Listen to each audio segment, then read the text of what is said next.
Vous cherchez un oscilloscope portable, mais le marché est rempli de modèles qui, au premier coup d'œil, se ressemblent de tous. Dans cette vidéo, je vous présente les 5 modèles les plus populaires, du moins performants au meilleur, expliqués clairement et sans détour.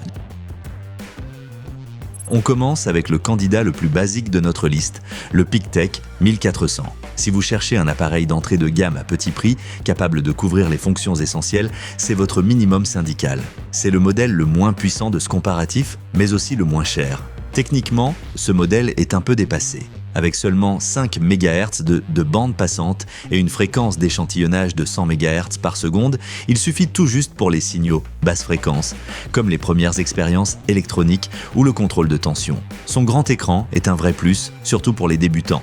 Le revers de la médaille, il n'est ni portable ni polyvalent. Pas de batterie, pas de multimètre intégré, pas de générateur. Vous êtes entièrement dépendant du secteur et vous devrez ajouter d'autres appareils si vous voulez faire plus. Sa bande passante limitée devient vite un frein dans de nombreuses situations. Alors, pour qui est fait cet appareil? Clairement, pour les débutants, les projets de scolaire ou les loisirs avec un budget serré. C'est une bonne première approche, mais rien de plus. Et au fait, vous trouverez tous les produits mentionnés dans cette vidéo en description, toujours au meilleur prix. Une petite montée en gamme, mais toujours en bas du classement, le PicTech 1402. C'est en gros la grande sœur du 1400, plus puissante, mais avec les mêmes limitations. Quelle est la différence? La bande passante grimpe à 20 MHz, ce qui est bien meilleur, et la fréquence d'échantillonnage passe à 250 mégasamples par seconde, ce qui permet déjà d'obtenir des mesures assez précises. L'écran est toujours aussi grand, mais avec un rendu couleur un peu plus riche. Pour les projets simples ou l'utilisation avec des microcontrôleurs, c'est largement suffisant. Mais malgré cette montée en puissance, le gros point faible reste le même, il n'est pas mobile. Il faut une prise de courant, l'appareil est encombrant et il n'a ni multimètre intégré ni générateur. Pour une utilisation rapide sur le terrain, c'est peu pratique. Qui devrait le considérer quand même? Si vous êtes en formation ou dans le monde amateur et que votre budget est très serré, ce modèle offre plus de performance que le 1400 pour un prix à peine plus élevé. Et si vous êtes toujours là, laissez un like à la vidéo et abonnez-vous pour ne rater aucun de nos prochains tests techno.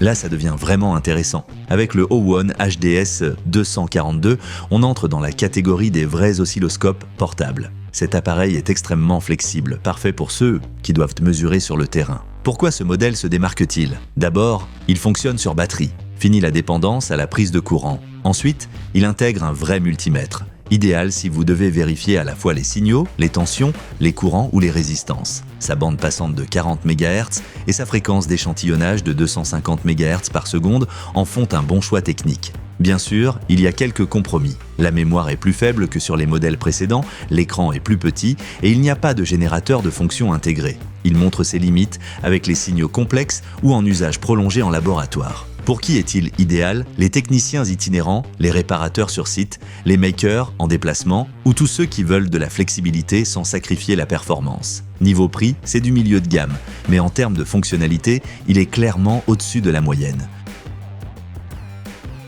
Là, on devient malin. Le Zanmatech HO51 réunit tout ce qu'on attend d'un appareil tout en un moderne, compact, mobile et très polyvalent. Il a tout, un oscilloscope 50 MHz, un générateur de fonctions pour tester des signaux et un multimètre complet. Le tout dans un format qui tient dans une grande main et qui pèse moins d'un demi-kilo. Tu es prêt à affronter toutes les situations. Les inconvénients? Bien sûr, il faut faire des choix. La mémoire est un peu limitée, l'écran demande parfois de la patience. Et pour des analyses ultra précises, la résolution peut ne pas suffire. Mais pour un appareil portable de cette classe, c'est franchement raisonnable. C'est l'outil parfait pour les bricoleurs, les techniciens ou les électroniciens qui veulent tout avoir dans un seul appareil, sans trimballer une mallette pleine. Si tu bouges souvent, ce modèle est clairement un incontournable.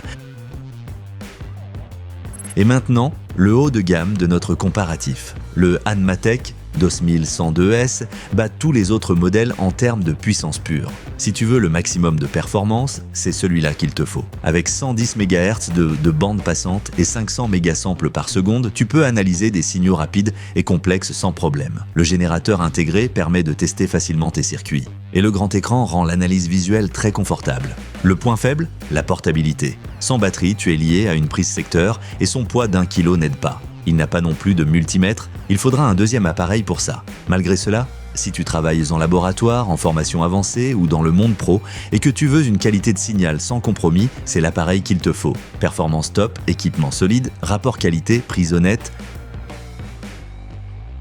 Tous les appareils mentionnés dans cette vidéo sont listés dans la description avec notre recommandation en tête de liste. Si cette vidéo vous a plu, laissez un like, abonnez-vous pour plus de comparatifs techniques et à très bientôt